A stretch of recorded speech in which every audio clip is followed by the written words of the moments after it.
My name is Eric.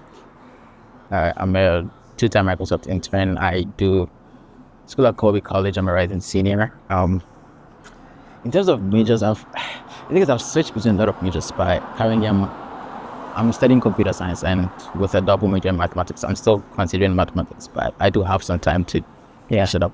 I'm an intern on the Excel business intelligence team. So basically, we do a lot of business intelligence stuff, right? That's working with pivot tables, working with basically tools that we can use to like analyze data and basically be able to like draw some inferences from data. And when I was a kid, I wanted to become a medical doctor, right? I think it's a lot of kids have that growing up in Africa, specifically Ghana. But for me, it kind of changed when I got to high school, and I started liking math, physics, and all that. So I was more bent to the mathematical side of things. So I wanted to do something engineering, but then I didn't really know what kind of engineering I wanted to go into.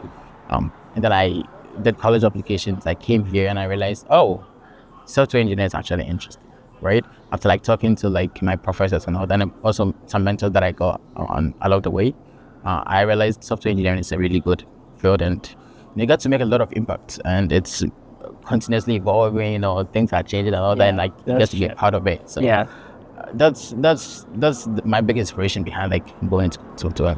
I was new to coding. I did a little bit of coding after high school in Ghana, but like when I got here, everything was like kind of different, and like the education system is quite fast paced here too. So you gotta learn quickly. there's a lot of resources. There are a lot of resources that you have to that are made available to like folks to catch up and all that. But I wouldn't say it was that hard to like catch up with coding, but like it's just the efforts that you have to give to it, like the commitment you have to set up for yourself. Freshman year, so courses do help, right? Mm-hmm. But I think, or from personal experience, I think it's more about the work the efforts you put in, right? So because freshman year, I took some good computer science classes at Colby College, which kind of put me there to apply for internships. And I had also had a lot of conversations with professors and seniors who already had internships. So I felt like I had a general idea of how to do it, right? But then when it came to like sitting behind a computer, submitting applications, drafting my old resume, preparing for interviews and all that was when I realized, I'm way behind, right? So it's more about the effort. Like first year, I didn't get an internship, right? Second year, I used the summer. Freshman year summer, I used it to like prep a lot for interviews and all that. Get my resumes together, talk to other people who helped me draft a good resume. I had some hackathon experiences. I kind of used that summer and like the subsequent semester to like do a lot of work for software engineering internships. Currently, you need to like grind LeetCode a lot, and aside LeetCode, you need to like know some things like what's the name, system design stuff.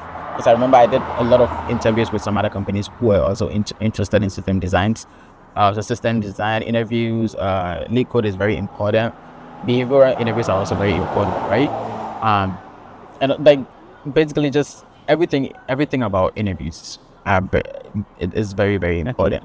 And also getting people who will guide you on your way, because it's not a one-man thing, right? You can't just say, I know everything and do it.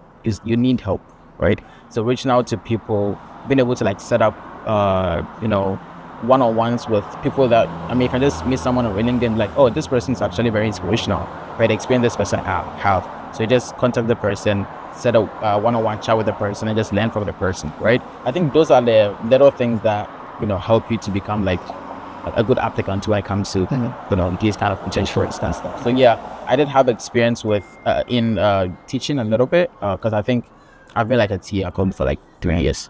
Hackathons, of course.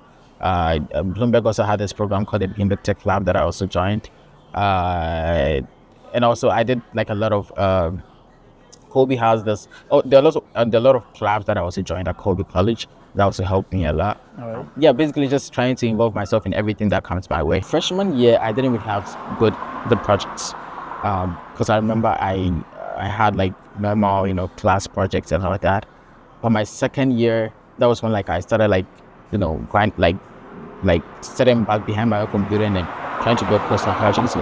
So my second year, I remember I built this app with Flask, Python, basically HTML, CSS, JavaScript stuff that basically connects alumni to the students at Colby. So it's more like a mini LinkedIn, right? Okay.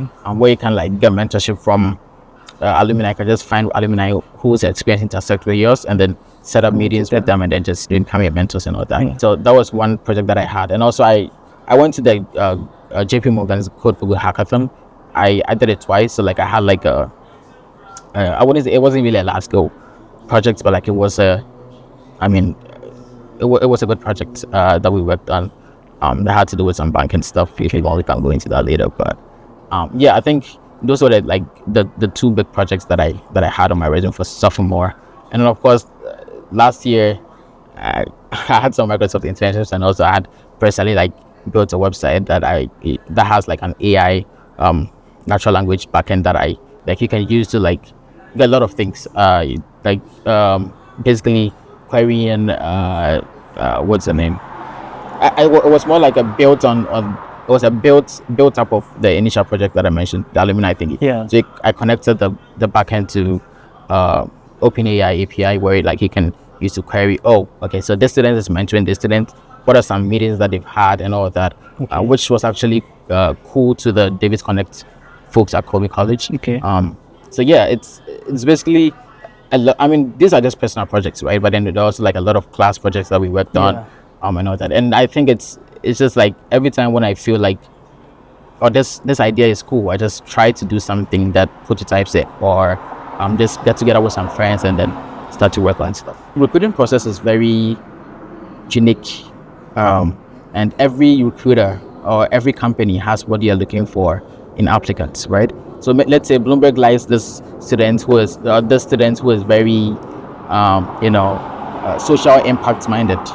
Microsoft will probably like someone who is more of a collaborative engineer. Okay. It depends on the company, the specific recruiter, what the person is looking for. Yeah. So I can't really tell if this project will help. Yeah. But I would say everything on my resume, like the interview process, was that they were all factors that added to me getting Microsoft. Collaboration is a big part of Microsoft, at least for my experience with Microsoft, right? I do talk to my mentors and my managers and all that, and I sense that they don't like the one who knows everything. They like the one who learns everything, right? So if you're collaborative enough and you like to learn, Microsoft really likes you. That's what I think. That's just my opinion. So basically, me being able to like have all these projects that had to do with collaboration, it kind of gave me the leverage to, not be scared or like not be afraid when I'm dealing with other engineers. I mean, they know a lot. They are so smart, right? But then if I want to talk to them about something, or if I'm collaborating with them about, or let's say a feature that I'm trying to push or something, it's more of a learning process on my end, and it's more of a teaching process on their end. So the pressure is not really on me. I just have to, ask a lot of questions, just, try to learn, just be, what's the word? Free-spirited person. And I think everything is just gonna be okay. The team that I was working on, that's the Excel accessibility, they deal with legacy code base. So I know the code base is like 30 plus years, right? So imagine just as a sophomore straight from college, you just go to this big tech company and then you're just thrown into this code base that's like 30 plus years, right? You don't know C++, you don't know Objective-C, you don't know assembly, and just like these are the languages that they use to write this, right? So for me, the biggest challenge that I had last year was being able to delve into this code base, understand everything, how the system works, how the architecture is, and then be able to also make my changes without affecting the changes of others, right? And I think that was also the big learning experience, because once I was able to figure that out, by talking to a lot of people, by setting up meetings with a lot of people, basically also just sitting behind the computer myself and then trying to think through a lot of things. This year, it wasn't that hard. Like I just came, I was like, oh, okay, I understand the system already. Yeah. So let's go straight to work. Microsoft is a great company to work in, at least from my experience. Mm-hmm. I mean, people do have different experiences, so we respect that. But I'm comparing team culture, team is great, work-life balance is great. they make sure you're not overworking, right? And my manager always talked about it, and I think that was very important as an engineer. I mean, I'm not an engineer yet, but you know what I'm saying. But compared to other companies, I don't want to mention any names, but there's a company that starts with an A. There's also one that starts with M. I'm not gonna mention the names. You already know them.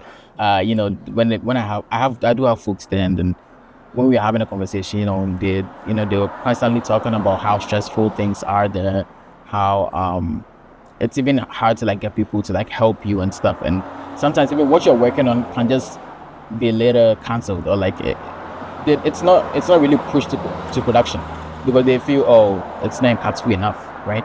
But then Microsoft, at least the team that I worked on, they make you feel, oh, the little things really matter, and the kind of things that you're working on that you think are very small, that you come and you realize, oh, it's actually in prod, right? They shipped it, so there's that sense of ownership and then that kind of happiness that comes with it. But stress, other companies, especially the E company, and a lot of people complain about stress and overworking them and all that. But I think it's quite chill. I do think more about impact than sticking to like a specific company. If what I'm working on is very impactful, sure, why not? But if I realize, oh, what I'm working, I've lost the spark that I had earlier, and things around that, I'll probably look elsewhere to like be able to like drive more impact and all that. But for now, I think Microsoft is a great company, but I'm not gonna limit myself and say, oh, Microsoft is good. Yeah. But if I'm gonna keep on making good impact, why not? How do I use AI? Yeah. That's a very good question, because Microsoft is very big on AI. So I know my internship, I didn't have a good setup for Copilot on my computer. So most of the time it was just me grinding and all that, right? But then my manager later called me up and she was like, oh, I see you've been, making progress on your own and stuff, but then it's good to add AI to your stuff because, AI has basically come to stay, right? So we should like try to like add, to make things a bit easier. So yeah, from that time I realized, oh, AI is very important. I set it up, and I started like using it to like help me with understanding of legacy code, as I mentioned earlier. Because mostly if you tell AI to like write some code, the AI is very good at commenting codes. But then when it comes to like thinking on its own and writing a code, it's not that good at it. So yeah, I use AI to like help me debug. Debugging is a very big thing with when it comes to legacy code. So I use it to help with debugging, commenting codes, understanding codes, and I think it's very good at those things. Yeah, I've done a lot of interviews. I've had interviews with Bloomberg, JP Morgan, Microsoft, and then other companies. I did have offers from these three companies that I mentioned, and I think companies have different rules of interview. As I mentioned earlier, what one company is looking for might not be the same thing that the other company is looking for, right? So the recruiters tend to look at different things or different aspects of things. So how different they are, very different, right? But then the baseline is, do you understand what you are doing? Like, can you communicate clearly your thought process? And then the kind of things you've worked on, this code that can you explain it? I think those are the basic, the baseline of everything. But companies are looking for different people. So you should try to tailor yourself to the company that you're trying to join, right, values, and don't self-reject, right? If that big tech company that you want to apply to is not looking at you, it doesn't mean don't apply to the next one, right? Don't think, oh, you are, because freshman year I applied to over 100 companies. I didn't get any. I just got one interview with Bloomberg and I got rejected, right? That didn't kill my spirit. Second year, I applied to the 150 plus. I got one offer way early, somewhere in August. And then later in March, Microsoft reached out to me and gave me an interview. I did some interviews along the way. But I'm basically saying it's never too late to apply, right? Because I believe half the battle is won by just clicking the submit button. If you're able to click it, now let's go to the other stuff, right? So just don't self-reject. Believe in yourself. Grind a lot. Practice a lot of interviews. Because what if you apply to 100 plus companies and you just get one interview, right? So you just have to make sure you're doing the right things when it comes to interviews and nailing every interview that you get. Yeah, it's good. Thank you very much for sharing that. I really appreciate it. And also thank you for having me. Thank you.